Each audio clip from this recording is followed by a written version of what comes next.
পশ্চিম বাংলায় একটা বাঁদরের জন্ম হয়েছে, যার নাম হচ্ছে দীনকৃষ্ণ দাস ঠাকুর। আমরা চাইছি ধর্মকে এক করতে, আর ও চাইছে ধর্মকে নর্দমার মতো ভেঙে দিয়ে ওতে নোংরা জল ছিটিয়ে দিতে। এটা এমন অসভ্য। হ্যাঁ, ধর্মের সম্বন্ধে জানে না, বোধ নেই। বাজার থেকে কতগুলো চটি বই কিনে পড়ে নিয়েছে, ঠাকুরমার ঝুলির মতো বই পড়ে নিয়ে আসরে গিয়ে মানুষের কাছে ফাঁকা চ্যালেঞ্জ দিচ্ছে। কে ভগবান ভাই? ভগবান চেনাচ্ছে ওই কটা ধান্দাবাজ আর জোচ্চোর যারা গলা করেছে মালায় ভারী। বলো তো, সংসারে এদের ত্যাগ কোন দিক থেকে দেখতে পারি? যারা গলা করেছে মালায় ভারী, সংসারে এদের ত্যাগ কোন দিক থেকে দেখতে পারি? এই মালার তিলক পাটির দেশে হচ্ছে দেখো ভিড়। গ্রামে গ্রামে নগরে নগরে বাড়ছে পীর আর ফকির। এরা সব করেছে ধান্দার জন্যে, খুলে বসেছে দোকান। সব করেছে ধান্দার জন্যে, খুলে বসেছে দোকান। আপনি এদের যাই বলুন না কেন, এদের নেই নিজের ব্যক্তিগত মান আর সম্মান। অসুর, আর যারা ওকে বায়না করে নিয়ে গেছে তারা ওষুধের রাজা। বলে আমরা পূজা ডেকে আনছি। হ্যাঁ, মনে রাখবে, কীর্তন কমিটি যারা, আমি ইউটিউবের মাধ্যমে কথাটা এভাবেই বলবো, একটা কমিটি আছে সস্তার প্রচারের জন্য, সস্তার প্রচার পাওয়ার জন্য আপনারা এইভাবে ধর্মকে নষ্ট হতে দেবেন না। আপনার যদি ক্ষমতা থাকে আপনি ইউটিউবের মাধ্যমে দাঁড়িয়ে প্রচার করতে পারেন। নবীজি 14টা বিয়ে করেছিলেন, নিজের পুত্রবধূকে পর্যন্ত বিয়ে করেছেন। যে কারণেই করুক, প্রচার করুক। তো মুসলমান ধর্ম এই কথাটা প্রচার করলে গুলি করে দেবে রাস্তায় দাঁড় করিয়ে তোমাকে। তুমি হিন্দু বাড়িতে জন্মেছ, হিন্দু ঘরে খাচ্ছ, তুমি সমাজ জাগরণ করছো। সত্য সন্ধানী দীনকৃষ্ণ ঠাকুর সমাজকে জাগানোর জন্য বাবা কীর্তনাসন নয়। আমি আপনাকে সম্মান দিয়ে বলবো, সমাজ জাগানোর জন্য একটা দল করুন। সমাজ জাগানোর যে কাজটা আপনি দেখতে পাচ্ছেন, এই জগৎগুরু তত্ত্বদর্শী সন্ত রামপাল মহারাজজি বর্তমানে করে চলেছে। কিন্তু তোমার মতো গোপাল কৃষ্ণ কোনোদিন সমাজ জাগানোর কাজ করবে না। কারণ তুমি ওই কৃষ্ণকে ভালোবেসেছো। কৃষ্ণ এখন অসুর হোক আর মহিষাসুরে হোক আর ভগবানই হোক আর যেটাই হোক, কৃষ্ণ ছাড়া তোমার আর কোনো কথা নেই। কারণ কৃষ্ণের উপরে যে ভগবান আছে সে সম্পর্কে তুমি জানলেও বলবে না। কারণ তুমি সমাজ জাগানোর জন্য কোনো কিছু করবে না, সমাজকে লুট করার জন্য তুমি একেবারে লেগে পড়ে আছো। সমাজ তোমাকে প্রশংসা করবে, তোমার গলায় তুলসীর মালা তারপরে ফুলের মালা চড়িয়ে তোমাকে অভ্যর্থনা করবে। তুমি একেবারে একজন মহা সাধু রূপে এই সমাজের মধ্যে বাস করবে। কিন্তু কৃষ্ণ যে কে সে সম্পর্কে তোমার কোনো নলেজ এখনো হয় নাই, আর আশা করি হবেও না। কারণ তুমি ওই পাখণ্ডীদের মধ্যে একজন। তুমি যে জ্ঞানগুলো এই জগতে প্রচার করছো সেগুলি আসলে শাস্ত্র বিরুদ্ধ জ্ঞান।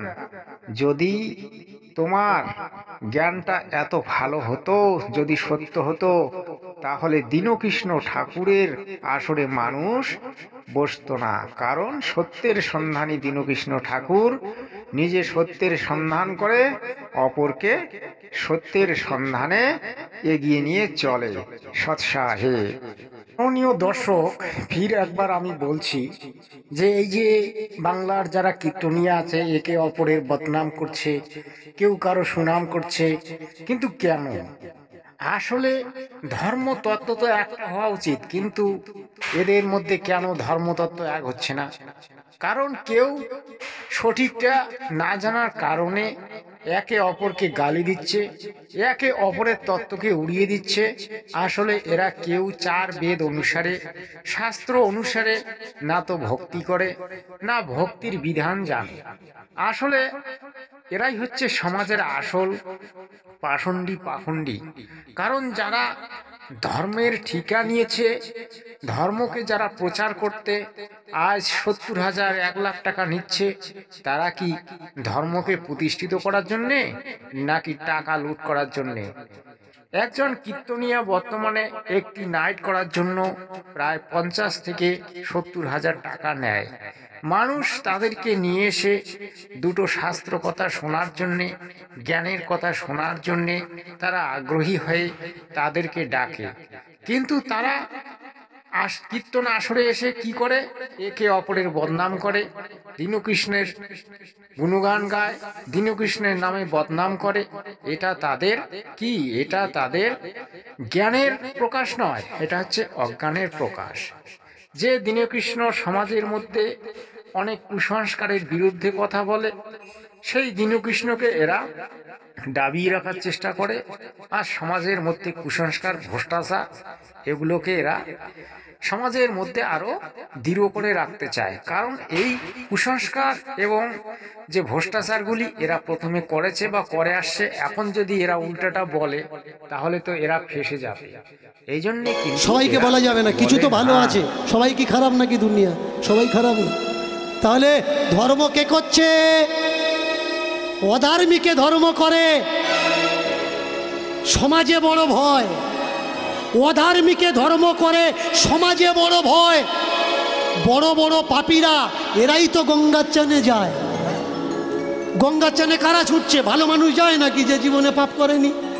যে জানে আমার ভেতরে খারাপ গন্ডগোল, একটা ডুব দিই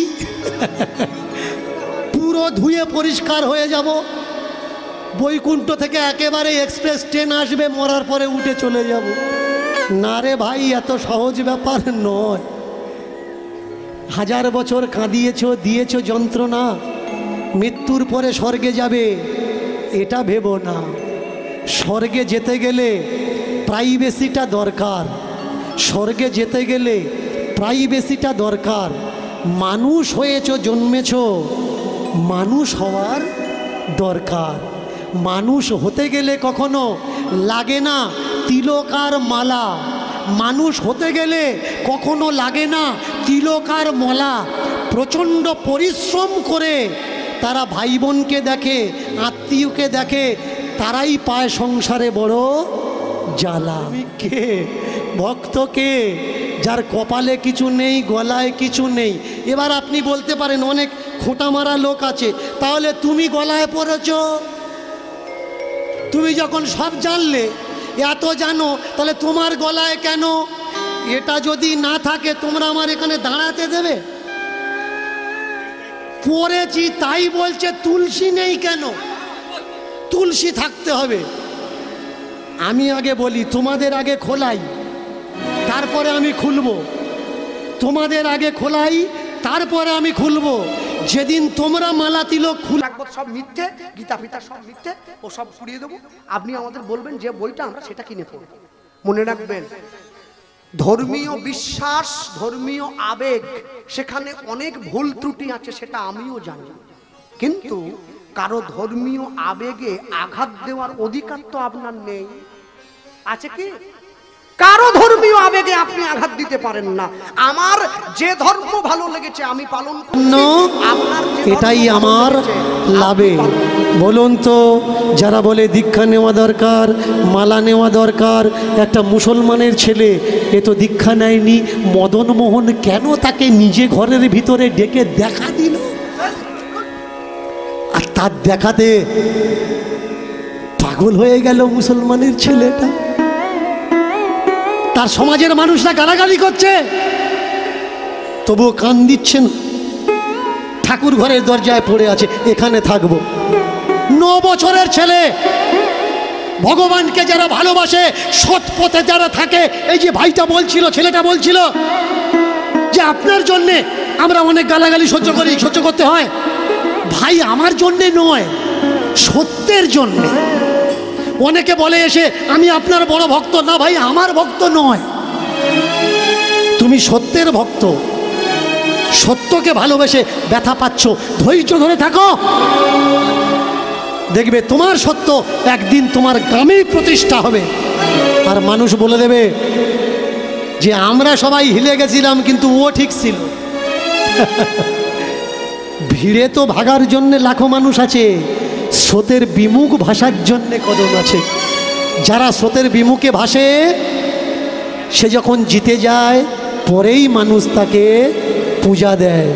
কেউ ভেবেছিল রাজা রামমোহন তার ইচ্ছা প্রতিষ্ঠা করবে, কেউ ভেবেছিল বিদ্যাসাগর তার ইচ্ছা প্রতিষ্ঠা করবে।